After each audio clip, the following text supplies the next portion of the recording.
The new murder charges that have been added to Lil Durk's case are shocking. Turns out Durk was out here playing 3D chess on everyone from flying tele to oversee one of his ops, get murked to paying informants to mislead cops. I don't think Vaughn paid them. Guys, I'm sorry. I'm sorry to tell the world, but the OTF boss might actually get cooked because the feds are now going to use the rapper lyrics in court.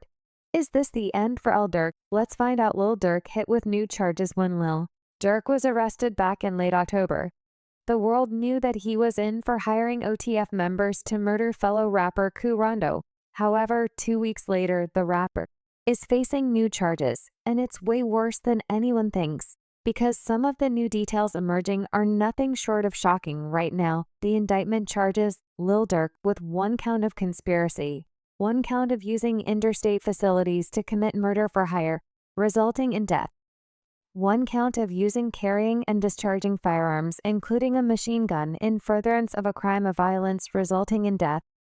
The charges were serious, carrying the potential for a life sentence if convicted. The indictment reveals how the plot unfolded and the new details the feds have made. Public might actually cook Durkio, according to the feds. The story begins with the tragic death of Chicago rapper King Von. In 2020, King Von's death sent shock waves through the music industry and sparked a series of events that would eventually lead to the arrest of several OTF members. The federal indictment also reveals that 5 individuals associated with OTF: Callan, London Grant, DeAndre Dantrell Wilson, Keith Jones, David Brian Lindsay, and Asa Houston were charged in Los Angeles with plotting to kill rapper Quando Rondo. This plot is believed to be a retaliatory act linked to the circumstances surrounding King Von's death. The indictment shows how the feds uncovered a web of connections and communications that suggested a coordinated effort to target Quando Rondo. It turns out that OTF members allegedly conspired to carry out the murder for hire plot, which ultimately led to their arrests. The 5 men used OTF-affiliated credit cards to book flights and rental cars to the scene of the shooting, and now they are faced with grave charges including murder for hire, involving a death and the use of a machine gun in a violent crime. The indictment traces the beef between Quando Rondo back to an altercation outside in Atlanta, a nightclub where V physically attacked Quando Rondo, escalating into gunfire. CCTV footage showed V approaching fellow rapper Quando Rondo and punching him to the ground. V's guys joined in and started raining blows on Quando as he tried to get away from his attackers. One of Q's homeboys, Tim, appeared from behind their vehicle with a gun in hand and started letting off shots. As everyone ran away, Vaughn was hit on his torso and later died from his gunshot wounds while in hospital for Lil Durk. The death of his friend was not only a personal tragedy, but also the start of his beef with Quando Rondo. Rumors began to circulate that Durk had placed a bounty on Rondo's head. Turns out it was actually true.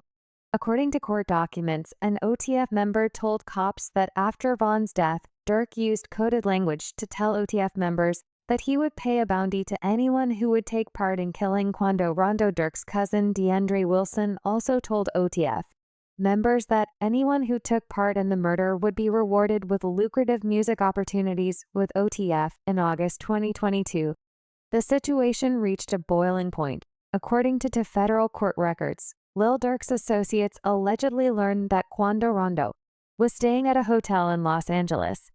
This information set off a chain of events that would culminate in a carefully planned murder plot. On August 18, 2022, a carefully orchestrated plan was set into motion, aiming to ambush and eliminate Quando Rondo in the heart of Los Angeles. The details of this plot, as revealed through federal court records, paint a chilling picture of the lengths to which individuals were willing to go in pursuit of vengeance. The day began with Lil Durk's associates DeAndre Wilson, Keith Jones, David Lindsay, and Asa Houston arriving in Los Angeles. They had traveled from Chicago to San Diego and then driven to Los Angeles, allegedly using funds provided by Durk himself. The group was determined to carry out their mission with precision and stealth, avoiding any direct links to Durk. By following his alleged instructions to avoid booking flights under names associated with him, the feds revealed that they obtained information from Durk's iCloud, where he warned them not to book anything in his name. However, despite the warning, they still went ahead and booked the flights using a credit card linked to Lil Durk and OF. Upon their arrival, the OTF members met with Con Grant, a top associate who had flown to Los Angeles on a private jet. Now this is where things get interesting because the updated indictment has a new chilling detail. It turns out that Con Grant didn't fly alone. Lil Durk was with him. And that's some pretty damning information. Grant played a crucial role in facilitating the operation, securing hotel accommodations for the group, purchasing ski masks, and obtaining 2 luxury sedans to be used in the ambush, according to court records. Grant also provided Jones Lindsay and an unidentified by third man with firearms, including one that had been converted into a machine gun, further escalating the potential for violence as the day unfolded. The group allegedly began tracking Quando Rondo as he traveled around Los Angeles in a Cadillac Escalade. Their journey took them to various locations, including a marijuana dispensary and a clothing store in West Hollywood. The climax of the day's events occurred at a gas station across from the Beverly Center in the heart of Los Angeles. Here, Asa Houston allegedly parked his car strategically behind the station, setting the stage for the ambush. As Quando Rondo and Robinson stopped at the gas station, Jones Lindsay and the unidentified third man reportedly exited their vehicle armed and ready to execute their plan. In a dramatic turn of events, the suspects opened fire, unleashing a hail of bullets in an attempt to kill Rondo. Tragically, Quando Rondo's cousin El Pab, who was standing outside the Escalade, was struck and killed in the gunfire, while Rondo miraculously escaped unharmed in the aftermath of the attempted ambush.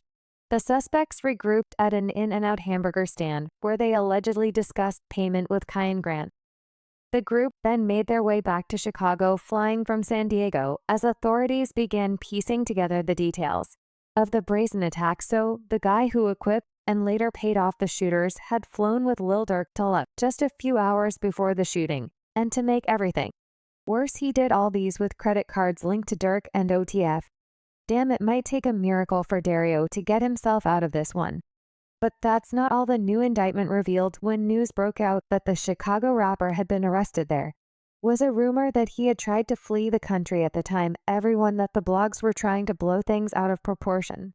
But it turns out it was straight facts. The apprehension of Mr. Banks as he attempted to leave the United States is once again proof that the FBI and our extraordinary partners at the Los Angeles Police Department have a long reach, said the assistant director in charge of the FBI Los Angeles field office. As it turns out, the feds have been keeping tabs on him for a long time.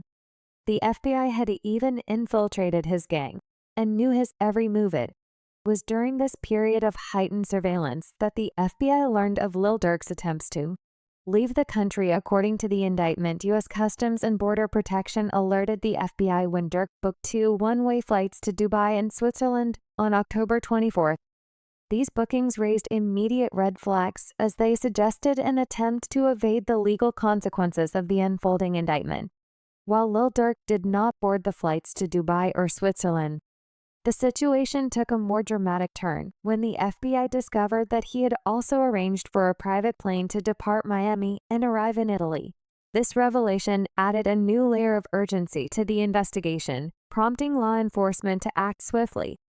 The timing of these bookings, coupled with the serious charges facing his associates, painted a picture of a man on the run seeking refuge from the storm of legal troubles closing in on him. On the evening of Thursday, October 24th, FBI agents moved in to arrest Lil Durk at the Miami area airport.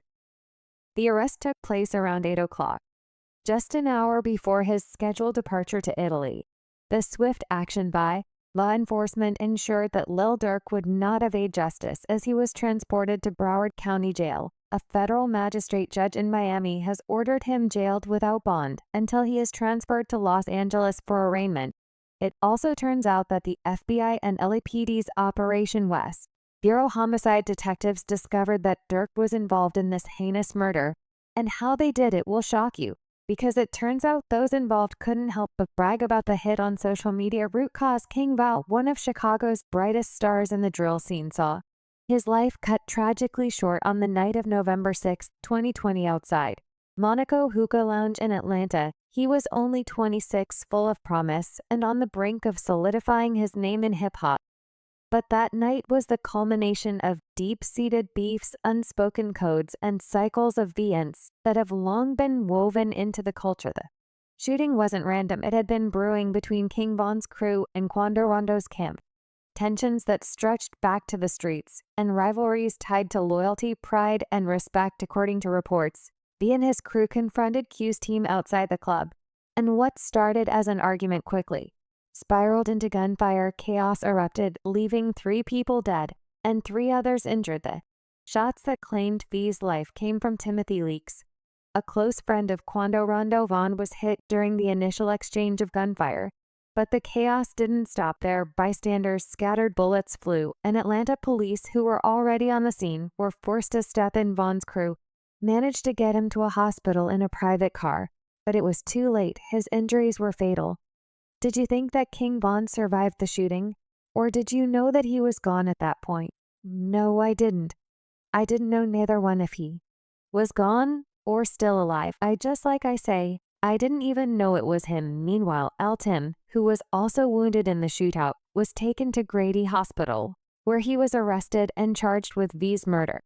Do you think that King Von survived the shooting, or did you know that he was gone at that point? No, I didn't know neither one, if he was gone or still alive. I just, like I say, I didn't even know it was him. Lil Durk Von was family, according to whispers on the streets. Durk wasn't about to let V's death go unanswered. Revenge was now about honor. It was about the principles that the streets demand. Rumors swirled about Durk allegedly offering a bounty for those responsible, a move that showed just how personal this loss was in a world governed by unspoken rules of loyalty and respect.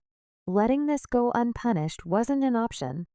The loss of V ignited a fire, and many feared it was only the beginning of another cycle of violence. For those in the know, it wasn't a question of if there would be retaliation. It was only a matter of when. For Durk and those closest to Vo, a court ruling wasn't going to bring peace. But this cycle of violence isn't new. It's the harsh reality of a culture built on survival.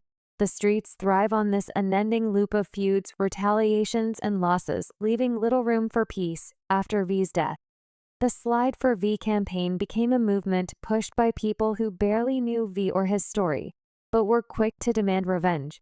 It started as trolling, but quickly spiraled into a pressure cooker for Lil Durk, someone who was already carrying the weight of losing his close friend.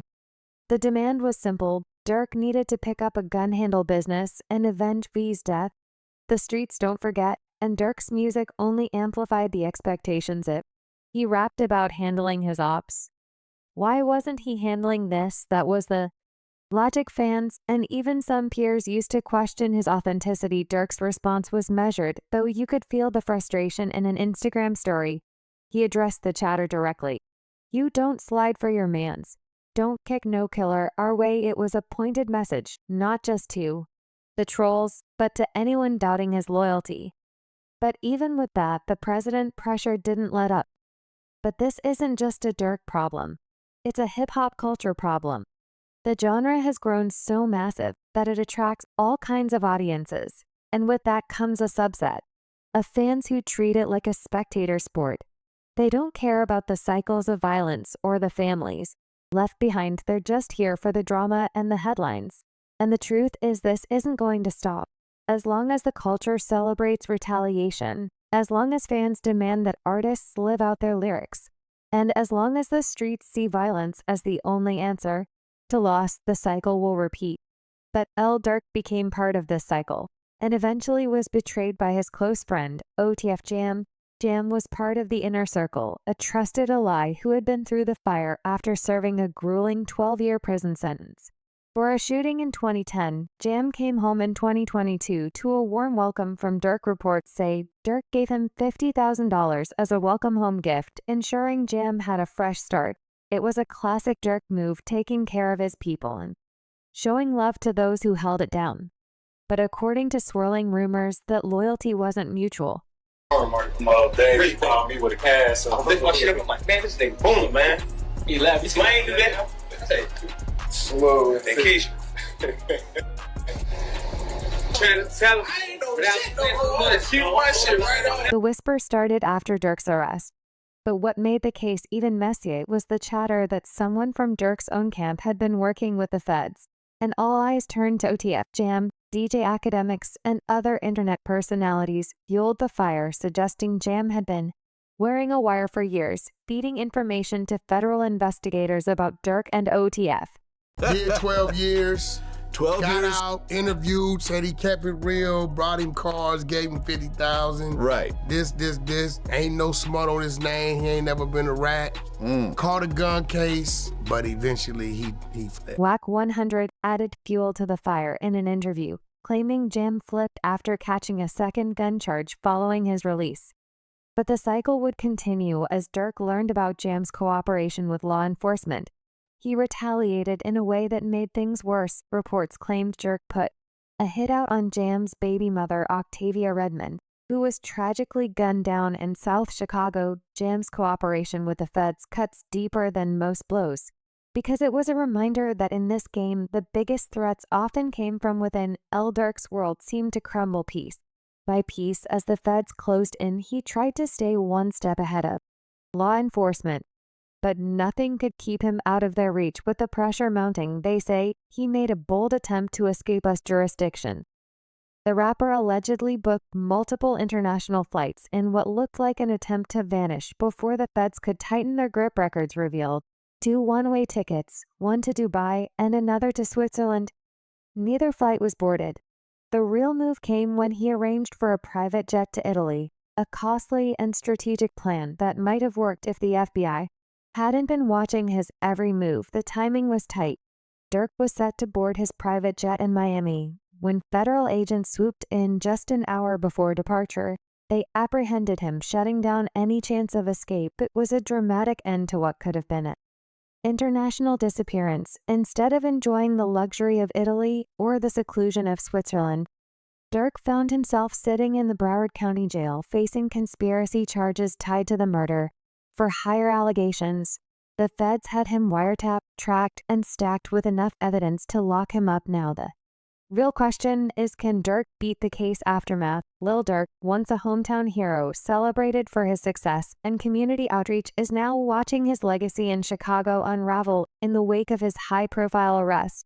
Just a while ago, Durk was honored with the keys to the cities of Bellwood and Broadview, Illinois, symbols of recognition for his charitable work and his connection to the neighborhoods. But the same leaders who praised him are now distancing themselves as the fallout from his legal troubles intensifies. The backlash was swift. Broadview Mayor Katrina Thompson, who had handed Durk the key to her village just days earlier, wasted no time in revoking the honor and severing ties with his Neighborhood Heroes Foundation. Thompson explained her decision with a statement emphasizing her responsibility to uphold the community's values. She stated on the village's Facebook page that village residents are held to even higher moral and ethical standards of behavior. She further asserted that as mayor, her top priority is protecting Broadview's interests and upholding the values of its residents. In Bellwood, Mayor Andre Harvey expressed a more cautious stance, deciding not to revoke the key until the legal process had concluded. He remarked that in the United States, the accused are considered innocent until proven guilty. Despite this careful approach, Harvey's decision has faced criticism from local residents and officials who argue that honoring Durk, given his legal troubles and controversial history, sets a poor example for the community. Community members have voiced frustration, questioning why Durk was chosen for such an honor in the first place. Critics like Angela Patterson, a mayoral candidate in Broadview, argued that the decision to celebrate Durk reflected poor judgment. Others pointed out that many unsung heroes within the community have dedicated their lives to making a difference without the controversy surrounding a high-profile rap career. The controversy didn't stop with the mayors. Durk's charitable donations have also come under scrutiny. Among them was a $150,000 contribution to Chicago Mayor Brandon Johnson's campaign. When asked whether he would return the money, Mayor Johnson defended the donation, emphasizing that Durk has been instrumental in supporting Chicago's youth. But for some, even this stance felt too lenient, given the gravity of the charges for Durk.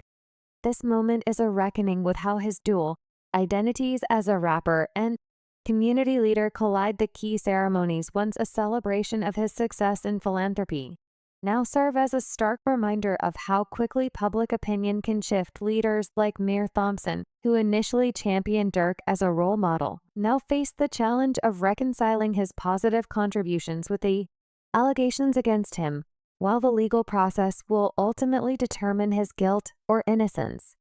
The damage to his reputation in Chicago, where he was once hailed as a hero, is already apparent. Even his legal troubles have reached a point where the stakes couldn't be higher. The Chicago-born rapper, known for his rise from the trenches to the top of the rap game, now faces the harsh reality of possibly spending the rest of his life behind bars. His arrest on murder for hire charges shows how the rapper has been caught in a cycle of loyalty, street ties, and the consequences of fame. But this isn't just about one incident.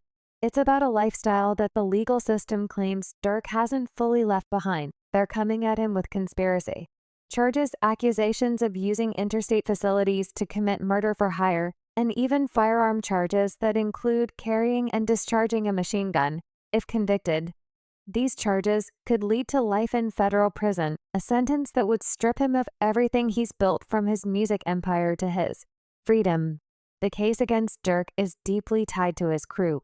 Only the family. Federal investigators have zeroed in on key OTF members, alleging they were part of the planning and execution of the attack. The FBI has gone all in on this case, using wiretaps and advanced surveillance.